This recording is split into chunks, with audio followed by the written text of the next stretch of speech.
Okay, I've had some requests for what the gas tank looks like after we rolled it round and round with the sheetrock screws in it.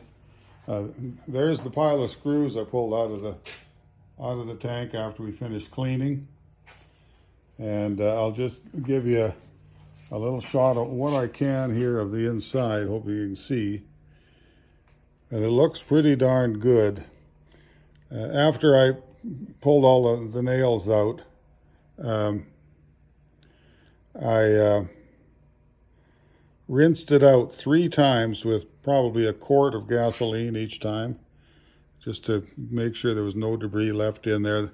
By the end of that 3rd time, the fuel was looking perfectly clear. Now, what I found on this tank was there was some pinholes along the bottom edge. And so I brought it in, took a ball peen hammer and just tapped lightly down on those pinholes, made like a groove all the way across here, just an indentation where those dents were. Wire wheeled that and sanded it real good, and then filled it with JB Weld, and that works good. JB Weld is good. I've got to fix this little bugger up here where I had to cut the lock off of this tank. There was no way of getting it out of there. And so I'll fix that also with some JB Weld. It's waterproof. But, I'll try my best to get this dent out of here, and we'll fill it, all the chips and so on. The rest of the tank actually looks pretty straight. And it'll make a good tank for my GL 650 project. So anyway, there it is. I'll see just one more look here. If I can do the best I can to get you some light in there with what I can do here with the phone. I guess I could stick a little remote camera down in there, but it looks pretty good. I'm not worried about it at all. I'll probably put a filter in line with it, at least for the first few months.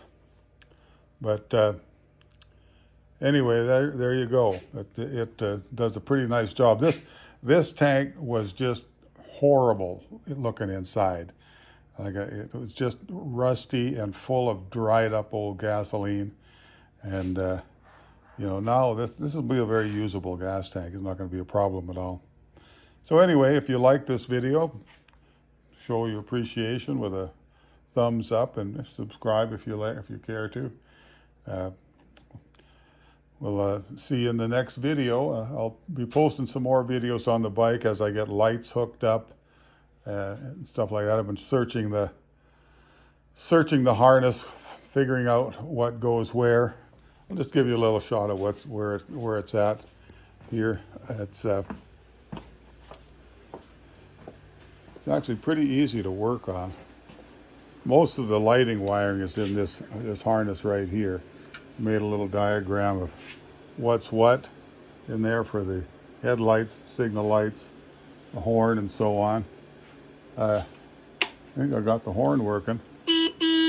Not much of a horn, an old horn like that, but the tail light works. I got to get the signal lights worked out and get something mounted up here for signal lights, and get a headlight mounted, and get the gas tank painted and put on. Got to get a cover for the seat. It's a real mess. So I'll have to do that. The foam looks good on it. A few other little things here and there I got to do. I may have to try and reverse bleed the brakes from the bleeding nipple back up. Seems to be some air in it that I'm having trouble getting out, and I might try that. Force fluid in from the bottom up. Open the reservoir cap on top, and hopefully some bubbles will come out of there and make these brakes work like they should. Anyway, there we go. That's my latest update on the GL 650.